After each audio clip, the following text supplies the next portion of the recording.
The Nintendo Switch offers AAA games and third-party titles much like its competitors such as Xbox and PlayStation. And the other day a thought occurred to me in regards to how I use my Switch in comparison to my home console of choice, that being the original base PS4. During my day-to-day week, I'd say that I generally use my Switch significantly less than my home console. And to me that's a bit odd because my Nintendo Switch is much newer than my PlayStation 4. And after looking through my Switch game library, I noticed the real reason why I play my Nintendo Switch just a little bit less.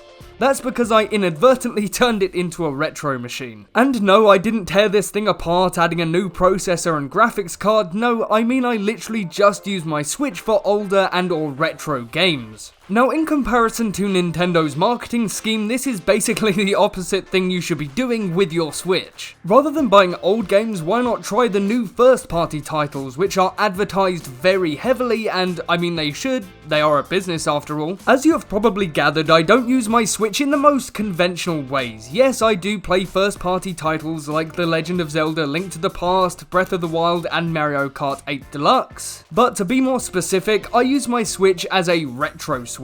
I generally only use my Switch for remasters, remakes, older game ports like Final Fantasy VII, as well as the Nintendo Switch Online service that has a humongous library of SNES and NES games to play. I find this the ideal way to play my Switch. I don't know why, perhaps it's because of a lot of first-party Nintendo titles don't majorly appeal to me, like Splatoon, Animal Crossing, New Horizons, or even Super Mario Odyssey. And you could argue that because I don't play a ton of the first-party games that I don't get the full value of my Nintendo Switch, and that's quite an interesting angle to look at it, possibly for another video. Just because I don't play all of the first-party titles that Nintendo has to offer doesn't mean that I'm wasting my time with my Switch.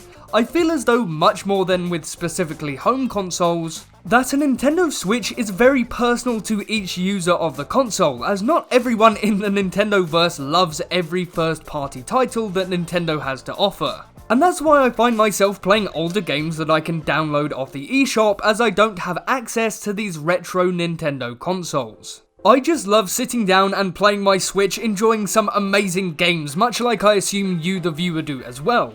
But if it wasn't for the Switch, I would not have the opportunity to play some amazing PS1 classics not available on original NES hardware, such as the original 1997 Final Fantasy VII. The Switch has so many games that I otherwise wouldn't pick up because I don't own those respected consoles, and so the portability of the console and the ease of access for the whole library of games means that the Switch is the ideal place to indulge in some retro gaming. And so here is my Nintendo Switch. Just to note off a few notable games, we have Doom 2, Link's Awakening, Dark Souls 1 Remastered, Star Wars Jedi Knight 2, Jedi Outcast, damn that is a handful, and Final Fantasy VII.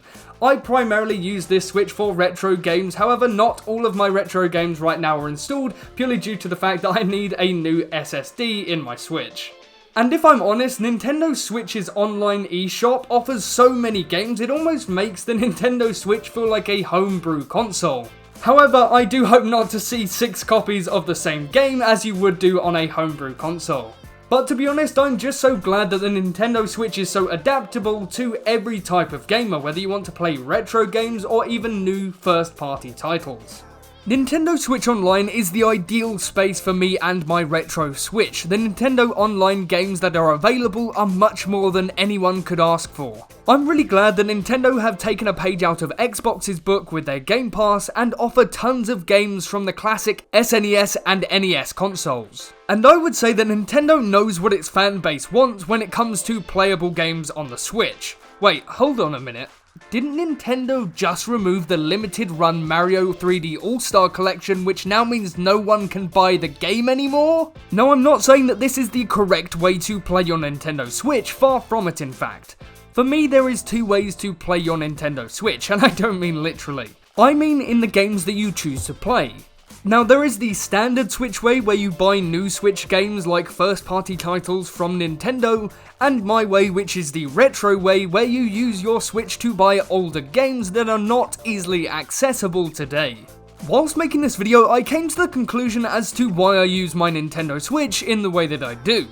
It's because I don't use it as my main console. I have had my PS4 for 6 years now, and I play it practically every week, either with friends or when I play solo. To be honest, I only really pick up my Switch when I notice it, as I leave it in my living room in its dock. When I do grab a hold of it, however, I play my Switch for a few weeks before slowly forgetting about it, and then the cycle just keeps going on every year. The thing is, I like the Switch in concept and everything that it has to offer, from being played docked and handheld to playing on the go. And although I love the Switch and I love playing it, I have never fully been drawn to it. My Nintendo Switch is basically my side console, and is yet still a console that I wish I still played more often. Especially because I started Final Fantasy VII not too long ago, and I need to finish that before I forget how to play it. I love the variability of the Switch. It can be a retro machine like mine, where I primarily use it to play games that are otherwise unavailable to me on the PlayStation 4, or it can be played the way that Nintendo envisioned. Either way, I think it's great that the Switch can be played in whatever way the user likes. Because let's be fair, we all have our own personal tastes when it comes to games, and for the Switch, for me, it just has to be retro. I just think it's so great that the Nintendo Switch is so adaptable. If you want to play retro games, then that's all you need to download on your Switch. If you want first-party titles by Nintendo, just go download them. Hell, you can even get Xbox exclusive titles like Cuphead, so the Nintendo Switch is definitely worth a purchase if you're interested in gaming in general. But that about wraps up today's video, so thank you so much for watching this video. If you did enjoy, then subscribe and turn on the notification button so you don't miss another upload from me. So thank you, and goodbye.